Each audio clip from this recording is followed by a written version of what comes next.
In a quiet little town, there was a legend about a candle that wouldn't burn out, said to bring laughter and mischief to those who dared to light it. Curiosity got the better of a group of friends one chilly evening, and they decided to test the myth by lighting it in an abandoned house on the edge of town. As soon as the flame ignited, an unexpected chill swept through the room, followed by a loud thud from the attic that made everyone jump in surprise.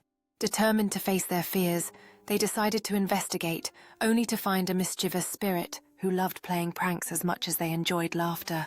The ghost with a knack for comedy began to entertain them, pulling silly tricks that turned their fright into fits of laughter and joy.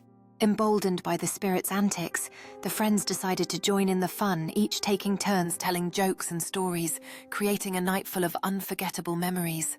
As they shared their tales, the candle flickered joyfully, illuminating the room with an otherworldly glow, turning an eerie night into an unforgettable celebration.